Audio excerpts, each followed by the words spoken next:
जबलपुर नामक एक गांव में एक गरीब मछुआरा अपनी पत्नी के साथ रहा करता था। वो दिल का बहुत ही साफ इंसान था। वो मछलियां पकड़ता और उसे जाकर बाजार में बेच आया करता था। इसी से वो अपना गुजारा किया करता था। मछलियां ले लो, मछलियां ले लो, अरे भाई आइए, ताजी ताजी मछलियां ले जाइए, मछलियां ले लो, बहुत ही सस्ती मछलियां हैं। अरे भाई मछलियां कैसे दे रहे हो? केवल 10 मुद्राएं भैया, ले जाइए, बहुत अच्छी मछलियां हैं।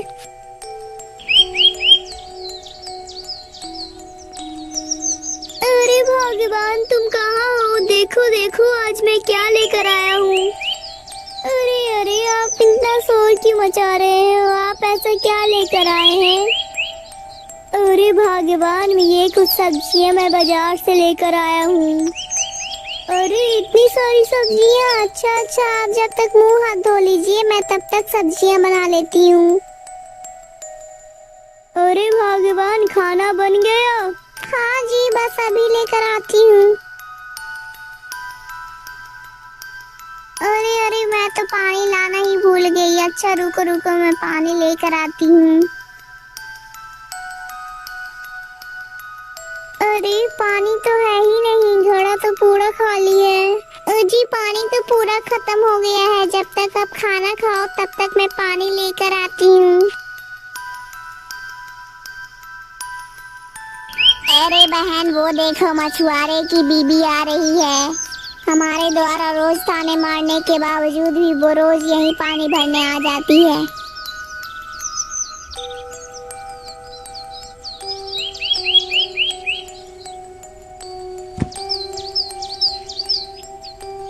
अरे बहन, तुमने मेरे पानी को क्यों गिरा दिया?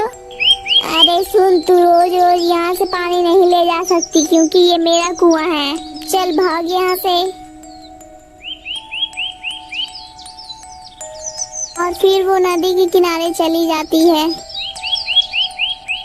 और वो जब नदी से पानी भरकर लौट रही होती है, तभी उसका पैर एक सर्प पर रखा जाता है और वो सर्प उसे काट लेता है। अरे बहुत देर हो गई है, लेकिन सुधा अब तक वापस क्यों नहीं आई है? कहीं रोज की तरह उन औरतों ने मेरी पत्नी को परेशान तो नहीं किया? मुझे चलकर देखना चाहिए। अरे सुनीता बहन, क्या आप लोगों ने मेरी पत्नी को देखा है? वो कुछ देर पहले पानी भरने के लिए आई थी।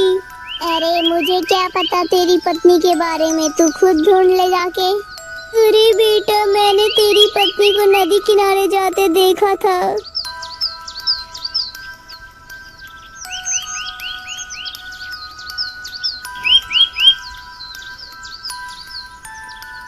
हे भगवान, ये क्या हो गया? हे भगवान, सुधा उठो उठो, सुधा तुम्हें क्या हो गया? हे ऊपर वाले, मेरी सुधा को क्या हो गया? अरे यहाँ इतनी भीड़ क्यों लगी है? अरे बेटा, तुम्हें क्या हो गया? बाबा, मेरी पत्नी नदी पर पानी लाने गई थी और उसे वहाँ पर एक सर्प ने डस लिया। बाबा मेरी मदद करो, अगर मेरी पत्नी को कुछ हो गया तो मैं भी जीवित नहीं रह पाऊंगा। बाबा बाबा, मेरी मदद करो बाबा।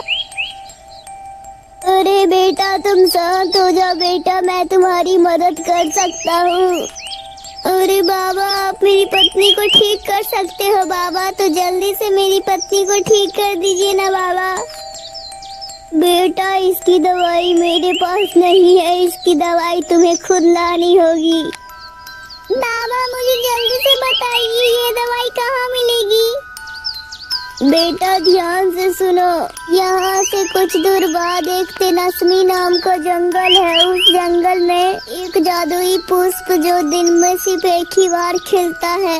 अगर वो पुष्प मिल जाए तो तुम्हारी पत्नी की जान बचाई जा सकती है, लेकिन याद रहे वो पुष्प संध्या से पहले लाना होगा, क्योंकि सूर्यास्त के बाद उस पुष्प का जादू खत्म हो जाता है।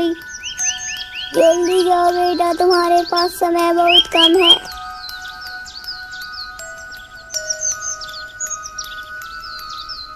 फिर रमेश पुष्प की तलाश में वहाँ से निकल पड़ता है।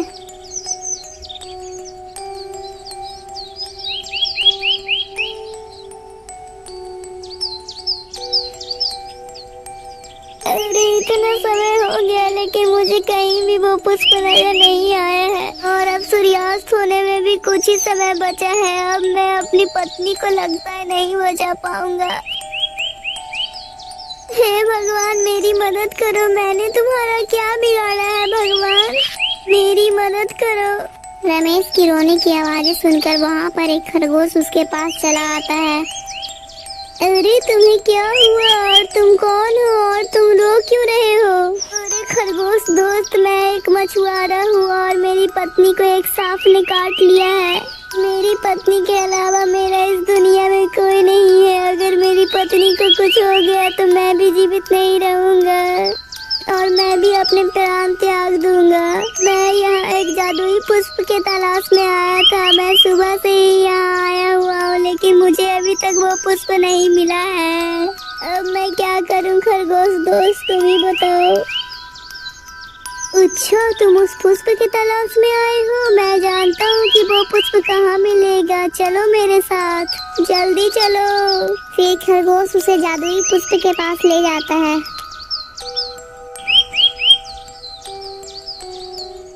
फिर मछुआरा जादुई पुष्प लेकर आ जाता है और फिर वो बूढ़ा आदमी उस पुष्प के रस को उसकी पत्नी को पिला देता है और वो जीवित हो जाती है। फिर वो दोनों उस बूढ़े आदमी को धन्यवाद कहते हैं। दोस्तों, अगर आपको ये वीडियो अच्छी लगी हो तो वीडियो को लाइक करके चैनल को सब्सक्राइब कर दीजिएगा।